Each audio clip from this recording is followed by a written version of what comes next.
Боже, колко мъка има по този свят Божия. Това е култовото изречение от разказа Пожицата на Йордан Йовков. В този разказ един беден селянин ходи с неговата каручка от село в село, за да търси бялата лястовица, която е последната надежда за болната му дъщеря да се излекува. Мисля, че този разказ много добре обобщава българската народопсихология, която се уповава на убежденията, че животът е труден, светът е изпълнен с мъка и страдание, че ние сме безпомощни хорица, които нямат друг избор, освен мълчаливо да търпят жестоките удари на съдбата. И въпреки, че този разказ е писан преди около 100 години, като че ли ние българите не сме променили много начина си на мислене от тогава. Дори днес хората често се питат: защо моята родина е най-бедната държава в Европейската общност? Защо нашите политици постоянно лъжат и се чудят как да присвоят парите на данъкоплатците? Защо мошенниците никога не отиват в затвора? Защо пияни шофьори продължават да предизвикват катастрофи по улиците ни и да оставят хора в инвалидни колички? Въобще, живот ли бе да го опишеш? Като се замислиш, ти става гадно и почваш да се чудиш. Въобще има ли Бог? И ако има, този Бог всемогъщ ли е? Ако пък е такъв, защо позволява хората да страдат? Защо не се намеси и не премахне всичкото зло от лицето на земята? Защо не изстреля няколко мълнии и не порази всички злодеи? Защо не може като с вълшебна пръчица да изтрие всичкото страдание от света? За да разберем отговорите на тези въпроси, ще ти разкажа една кратка история. Това е извадка от книгата "Разговори с Бога" на Нил Доналд Уолш, която много обичам и често си припомням в подобни ситуации. Настани се удобно, ако искаш, затвори очи, но отвори съзнанието си. Имало едно време една млада душа, която познавала себе си като светлината. Тя била новородена и заради това била много нетърпелива да има всякакви преживявания. Аз съм светлината, пеела си тя по цял ден. И въпреки, че дълбоко в себе си тя имала знанието за това, коя наистина е, това не било достатъчно и не можело да замести преживяването за това, което тя наистина е. Защото света, в който тя била родена, нямало нищо друго, освен светлина. Всяка душа там била грандиозна, великолепна и блестяла с ослепителна светлина. Тази млада душа приличала на запалена свещ, поставена под ослепителните лъчи на слънцето. И насред най-грандиозната светлина, от която тя била част, тя не можела нито да се види, нито да преживее себе си, за да осъзнае колко ярка и силна наистина е. А тази душа много силно копнеела да опознае себе си, да разбере коя наистина е.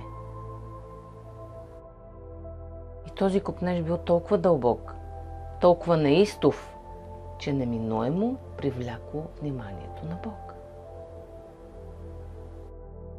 И един ден той отишъл при нея и казал: "Знаеш ли, скъпа моя, какво е нужно да направиш, за да осъществиш твоята мечта?"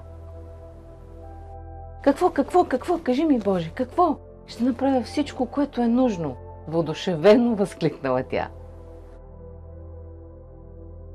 Първо, трябва да се отделиш от всички нас и след това да отидеш на едно друго място, където ще можеш да преживееш мрака, отговорил и Бог. Какво е мракът? Попитала невинно душата. Мракът е всичко онова, което ти не си, и казал Бог. И тя веднага разбрала, че само чрез преживяването на мрака ще може да опознае и преживее себе си като сияйната светлина, която всъщност е. Затова тя приела идеята да напусне временно духовния свят и да влезе в един друг, различен, триизмерен, виртуален свят, наречен физическа реалност. И в тази виртуална реалност тя щяла да има възможност да участва в множество игри и сценарии с цел да преживее различните видове тъмнина. И за да може да изживее като истински всички тези сценарии, тя трябвало временно да забрави коя е, както и че участва в игра, която ще й помогне в преживяването на себе си като тази, която наистина е. Точно така и направила. Запознала се с правилата на играта, приела ги и се потопила в този нов и интригуващ виртуален свят.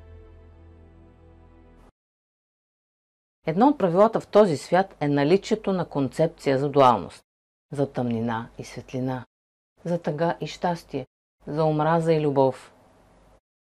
Защото как можеш да разбереш какво е радост, ако никога не си изпитвал тъга? Как истински ще оцениш колко хубава е любовта, ако никога не си ставал свидетел на омраза? Концепцията за дуалността от изключително важно значение наличието на контраст. Контрастът е много добър учител. Ако нямахме контраста на черното мастило върху белия лист, ние никога нямаше да имаме писменост и книги. Разбираш ли, ние имаме нужда от контраст, за да можем да четем и пишем. Способността ни да преживяваме контраст е много важна част от живота ни в физическата реалност. Това дава възможност на душата ни да расте и да се развива. Затова оценява и се радвай на контраста, който срещаш в твоя живот, защото той е много важен инструмент, който можеш да използваш в своя полза. Благодарение на него ти можеш да разбереш кой наистина си, като преживяваш и осъзнаваш кой не си. Цялото творение се стреми да опознае и разбере себе си от нови и уникални гледни точки. Така, всичко, което е, постоянно еволюира, расте и се разширява. И точно това е смисълът на твоя живот тук, в физическата реалност. Душата ти да преживее и опознае себе си от една нова и уникална перспектива и по този начин да се обогати и да се развие. Ако това, което казвам до тук ти е интересно, удари един палец, така много ми помагаш. Благодаря ти. Това, че сме се съгласили да изпитваме контраст в живота си, обаче съвсем не означава, че трябва да страдаме. Болката може да е реална, но това дали ще страдаме от нея е въпрос на личен избор. Да, страданието не е задължителна последица от болката. То е резултат от нашите негативни убеждения. Или за да ти стане по-ясно, ние изпитваме страдание, когато гледаме на света през филтъра на нашите негативни убеждения. А нашите убеждения са създателите на нашата реалност. Подобно на бинокъл, през който гледаме, и ако лещите му са надраскани или непочистени, това, което ще виждаш през тях, няма да бъде много ясно, нали така? Пример за негативни убеждения са мисли като аз не съм достатъчно добър, не заслужавам да съм изобилен. Смъртта на тялото е краят на живота въобще. Само че нито едно от тези убеждения не е вярно. Това са вярвания, които са много стари и са възникнали, когато обществото е било с други, по-ограничени разбирания за живота. Ако изберем да приемем тези остарели вярвания за своя истина, естественият резултат от това ще бъде, че ще интерпретираме всичко, което се случва около нас по негативен начин. Следователно, ще си създадем преживяването за страдание. Например, когато някой от нашите родители реши, че е изпълнил това, за което е дошъл в тази реалност и е време да се върне в духовния свят, т.е. да умре, ако ние вярваме, че смъртта на физическото тяло е краят на всичко, то тогава вследствие на това събитие може да изпитаме силно негативни чувства като ужас, отчаяние и депресия. Но ако осъзнаем, че това е негативно, остаряло и невярно убеждение, тогава ще можем да погледнем на смъртта като на един нов етап от пътя на вечната душа. Като на едно ново начало. По този начин вече няма да скърбим и да страдаме. Защото вече ще знаем, че смъртта не е краят, а е просто врата към друго измерение, към едно ново духовно преживяване. Като да се преместиш да живееш от една държава в друга. Разбираш ли? Обстоятелствата в нашия живот нямат вграден смисъл. Всички те са неутрални. Ние сме тези, които решаваме какъв смисъл да им предадем.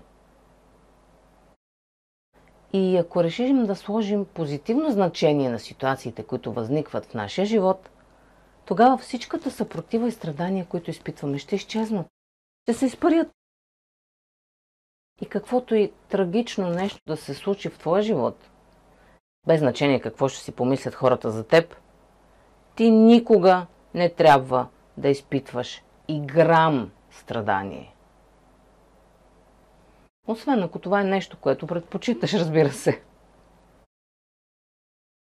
Така че запомни, страданието е избор. А за да спреш да страдаш, просто трябва да откриеш негативните си убеждения и да се освободиш от тях. Толкова е лесно. Ако искаш да се научиш как да направиш това, аз създадох много полезно видео, в което подробно обяснявам как може да се освободиш от негативните си убеждения с 4 лесни стъпки. Линк към това видео ще намериш отдолу в описанието. Благодаря ти за вниманието.